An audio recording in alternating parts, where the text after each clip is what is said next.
Hello friends, ನನ್ನ ಹೆಸರು ಪ್ರಜ್ವಲ್. ಇವತ್ತಿನ ವಿಡಿಯೋದಲ್ಲಿ ಅಡ್ವಾನ್ಸ್ಡ್ ಪ್ರಾಬ್ಲಮ್ಸ್ ನೋಡ್ತಾ ಇದ್ದೀವಿ. ಇದನ್ನು ನೋಡೋಕ್ಕಿಂತ ಮುಂಚೆ ಬೇಸಿಕ್ ಪ್ರಾಫಿಟ್ ಆ್ಯಂಡ್ ಲಾಸ್ ಮತ್ತು ಸಿಂಪಲ್ ಪ್ರಾಬ್ಲಮ್ಸ್ ನೋಡಿ ಅದಾದಮೇಲೆ ಈ ವಿಡಿಯೋಗೆ ಬನ್ನಿ.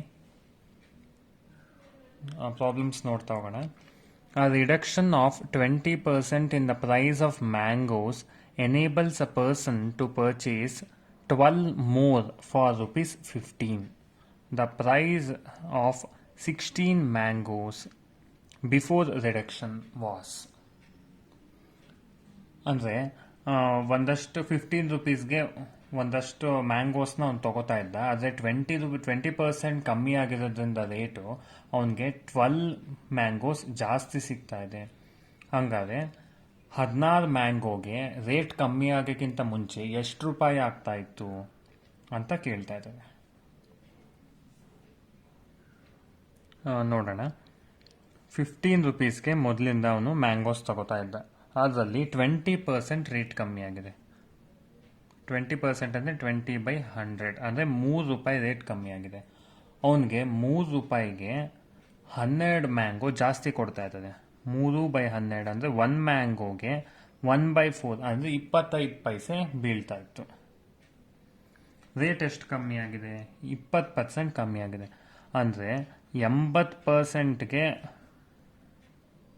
25 ಪೈಸೆ ಅಂದರೆ 100%ಗೆ ಎಷ್ಟಾಗಿರುತ್ತೆ? 1/4 ಇಂಟು 100 ಡಿವೈಡೆಡ್ ಬೈ 80 ಇಂಟು ಅವನಿಗೆ 16 ಮ್ಯಾಂಗೋ ಬೇಕು. 16 0 ಕ್ಯಾನ್ಸಲ್, 2 4s 2 5s 4 4s 16 ಅಂದರೆ 5 ರುಪೀಸ್ ಆಗುತ್ತೆ. ಅಷ್ಟೇ, ಅರ್ಥ ಆಯ್ತಲ್ಲ? ಇನ್ನೊಂದ್ಸಲಿ ಹೇಳ್ತೀನಿ, ಕೇಳ್ಕೊಳ್ಳಿ. A reduction of 20% in the price of mangoes enables a person to purchase 12 more for 15 rupees. 15 rupees ಆಗ್ತಿತ್ತು ಅವನಷ್ಟು ಮ್ಯಾಂಗೋಸ್ ತೊಗೊಳೋದಕ್ಕೆ. ಅದೇ 20% ರೇಟು ಕಮ್ಮಿ ಆಗಿದೆ. ಎಷ್ಟು ಕಮ್ಮಿ ಆಗಿದೆ? 3 ರೂಪಾಯಿ ಕಮ್ಮಿ ಆಗಿದೆ. ಅದಕ್ಕೆ 12 ಮ್ಯಾಂಗೋ ಎಕ್ಸ್ಟ್ರಾ ಕೊಡ್ತಾ ಇದ್ದಾರೆ. ಅಂದರೆ 1 ಮ್ಯಾಂಗೋಗೆ 25 ಪೈಸೆ. ರೇಟ್ ಕಮ್ಮಿ ಆಗಿರೋದ್ರಿಂದ 20% ಕಮ್ಮಿ ಆಗಿರೋದ್ರಿಂದ 25 ಪೈಸೆ ಬೀಳ್ತಾ ಇದೆ. ಫುಲ್ ರೇಟ್ ಆದರೆ ಎಷ್ಟಾಗುತ್ತೆ? Cross multiplication 1/4 into 100 divided by 80 percent cancel ಆಗುತ್ತೆ. ಇಂಟು ಇದು ರೇಟು 1 ಮ್ಯಾಂಗೋಗೆ ಎಷ್ಟಾಗುತ್ತೆ ಅಂತ, ಇಂಟು 16 ಮ್ಯಾಂಗೋಗೆ ಎಷ್ಟಾಗುತ್ತೆ ಅಂತ ಕೇಳ್ತಾ ಇದ್ದಾರೆ. ಇಂಟು 16 ಮಾಡಿದ್ರೆ 16 ಮ್ಯಾಂಗೋಗೆ 5 ರೂಪಾಯಿ ಆಗುತ್ತೆ.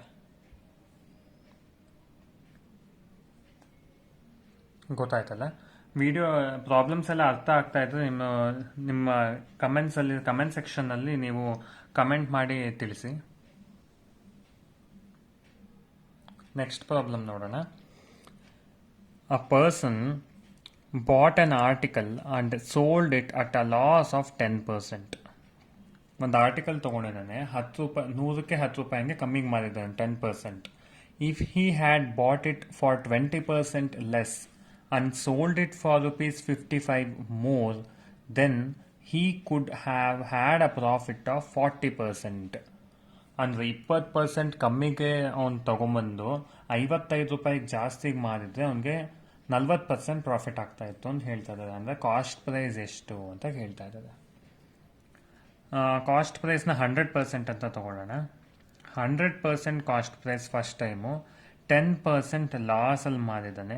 ಅಂದರೆ 90%ಗೆ ಮಾರಿದ್ದಾನೆ. ಎಕ್ಸ್ ಅಂತ ತಗೊಳ್ಳೋಣ. Next time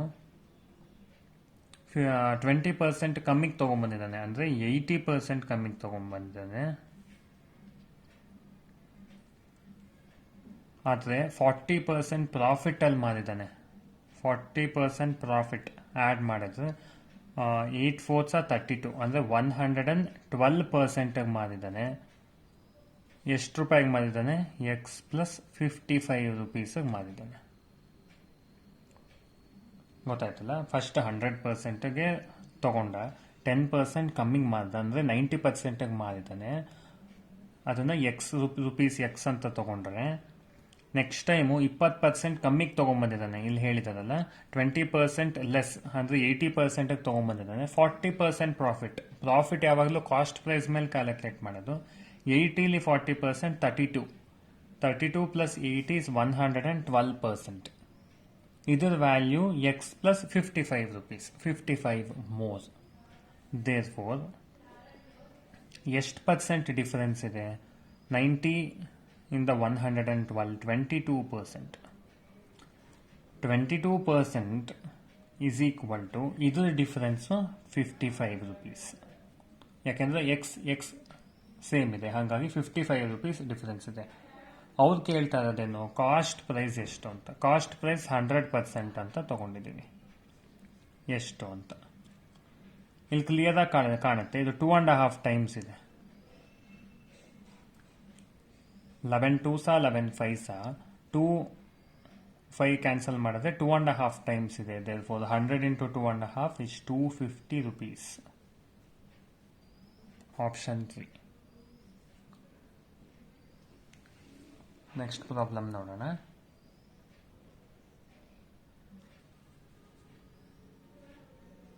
A man sells 2 horses for 4,000 rupees each. ಒಂದನ್ನು 4,000 ರೂಪಾಯಿಗೆ ಮಾರಿದ್ದಾನೆ. ನೈದರ್ ಲೂಸಿಂಗ್ ನಾರ್ gaining in the deal. Profit ಆಗಿಲ್ಲ, ಲಾಸ್ ಆಗಿಲ್ಲ. If he had sold 1 horse at a gain of 25%, the other horse is sold at a loss of. ಅಂದರೆ 4,000 ರೂಪಾಯಿಗೆ ಒಂದೊಂದು horse ಹಂಗೆ 8,000 ರೂಪಾಯಿಗೆ ಮಾರಿದ್ದಾನೆ. ಒಂದರಲ್ಲಿ ಅಂದರೆ ಪ್ರಾಫಿಟ್ಟು ಬಂದಿಲ್ಲ, ಲಾಸು ಬಂದಿಲ್ಲ. ಹಂಗ cost price 8,000, selling price 8,000. Cost price equals selling price is equal to 8,000. 1 ಹಾರ್ಸ್ನ 25% ಗೈನಲ್ಲಿ ಮಾರಿದ್ದಾನೆ. ಅಂದರೆ ಇನ್ನೊಂದು ಹಾರ್ಸು ಎಷ್ಟು ಲಾಸ್ ಆಯಿತು ಅಂತ ಕೇಳ್ತಾ ಇದ್ದಾರೆ. ಫಸ್ಟ್ ಹಾರ್ಸ್ ತಗೊಳ್ಳೋಣ. 4,000ಗೆ ಮಾರಿದ್ದಾನೆ 1 ಹಾರ್ಸ್ನ. 25% ಗೈನಲ್ಲಿ ಮಾರಿದ್ದಾನೆ, ಅಂದರೆ 125 ಈಸ್ ಈಕ್ವಲ್ ಟು 125%. 25% ಗೈನಲ್ಲಿ ಮಾರಿದ್ರಿಂದ 100% is equal to question mark. Cross multiplication. 25 5 25 4 5 800 800 4 rupees 3,200. ಅಂದರೆ 1 ಹಾರ್ಸ್ನ 3,200ಗೆ ತಗೊಂಡು 25% ಲಾಭ ಮಾಡಿಕೊಂಡು 4,000ಗೆ ಮಾರಿದ್ದಾನೆ. ಕಾಸ್ಟ್ ಪ್ರೈಸ್ ಸೆಲ್ಲಿಂಗ್ ಪ್ರೈಸ್ ಎರಡು ಈಕ್ವಲ್ ಆದ್ರಿಂದ cost price of second horse ಎಷ್ಟಾಗುತ್ತೆ? 8,000 ಮೈನಸ್ 3,200, 4,800 rupees ಆಗುತ್ತೆ cost price of second horse. ಇದನ್ನು ಅವನು 4,000 rupeesಗೆ ಮಾರಿದ್ದಾನೆ.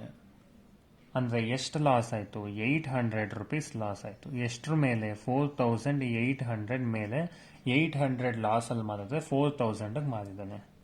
ಇಂಟು 100. 8 6 48. 100/6 is 16 2/3%. ಈ ಫ್ರ್ಯಾಕ್ಷನ್ ಟು ಪರ್ಸೆಂಟೇಜ್ ಟು ಫ್ರ್ಯಾಕ್ಷನ್ನು ನಾನು ಪರ್ಸೆಂಟೇಜ್ ಚಾಪ್ಟರಲ್ಲಿ ಬೇಸಿಕ್ಸಲ್ಲಿ ಹೇಳ್ಕೊಟ್ಟಿದ್ದೀನಿ.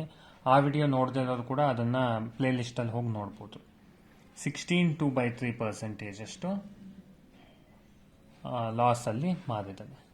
ಇನ್ನೊಂದ್ಸಲಿ ಹೇಳ್ತೀನಿ ನೋಡಿ. A man sells 2 horses for 4,000 each, neither losing nor gaining. ಅದರಿಂದ ಕಾಸ್ಟ್ ಪ್ರೈಸ್ ಸೆಲ್ಲಿಂಗ್ ಪ್ರೈಸ್ 8,000 ಇರುತ್ತೆ. ಫಸ್ಟ್ ಹಾರ್ಸ್ನ 25% ಪ್ರಾಫಿಟಲ್ಲಿ ಮಾರಿದ್ದಾನೆ, ಅಂದರೆ 125%ಗೆ ಮಾರಿದ್ದಾನೆ. 125% 4,000 ಆದರೆ 100% 3,200 ಆಗುತ್ತೆ. 3,200ಗೆ 25% 800 ಆ್ಯಡ್ ಮಾಡಿದ್ರೆ 4,000ಗೆ ಮಾರಿದ್ದಾನೆ. ಅಲ್ಲಿಗೆ cost price of second horse first horse 3,200 ಆದರೆ ಸೆಕೆಂಡ್ ಹಾರ್ಸ್ ಕಾಸ್ಟ್ ಪ್ರೈಸು 4,800 ಆಗಬೇಕು. ಯಾಕೆಂದರೆ 2 ಹಾರ್ಸು ಸೇರಿದ್ರೆ 8,000 ಆಗುತ್ತೆ. ಆದ್ದರಿಂದ ಅವನು 4,000ಗೆ ಮಾರಬೇಕು. ಯಾಕೆಂದರೆ 2 ಹಾರ್ಸ್ ಕೂಡ ಹಿ ಸೋಲ್ಡ್ ಅಟ್ 4,000 ಈಚ್. ಅಂದರೆ 800 ಲಾಸ್ ಆಗಿದೆ out of 4,800. therefore 16 2/3% loss.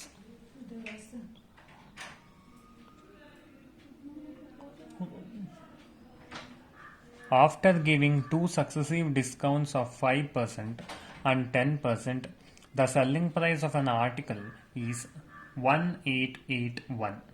Find the market price ಅಂತ. ಇದು successive discount concept. Market price into first discount ಎಷ್ಟು ಕೊಟ್ಟಿದ್ದಾನೆ? 5% ಕೊಟ್ಟಿದ್ದಾನೆ. 5% ಅಂದರೆ 95%, 100 ಇಂಟು ಸೆಕೆಂಡ್ ಡಿಸ್ಕೌಂಟ್ 10% ಅಂದರೆ 90/100 ಈಸ್ ಈಕ್ವಲ್ ಟು 1881. ಅಂದರೆ ಮಾರ್ಕೆಟ್ ಪ್ರೈಸ್ ಎಷ್ಟು ಅಂತ ಇದನ್ನು ಸಾಲ್ವ್ ಮಾಡಿದ್ರೆ ಆನ್ಸರ್ ಬರುತ್ತೆ ಅಷ್ಟೇ. 9 2s 18, 0, 9 9s 81, 5 20s, 5 19s, 19 11, 19 11s. ಅಂದರೆ market price is equal to 11 into 10 110 into 20 0 0 22 2200 rupees. First 5% discount 95/100, ಅದಾದಮೇಲೆ 10% 90/100 ಈಸ್ ಈಕ್ವಲ್ ಟು 1881. ಸಾಲ್ವ್ ಮಾಡಿದ್ರೆ market price is equal to 2200 rupees.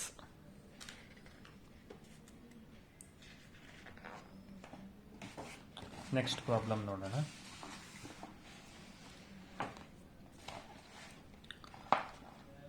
The list price of a chair is 75 rupees.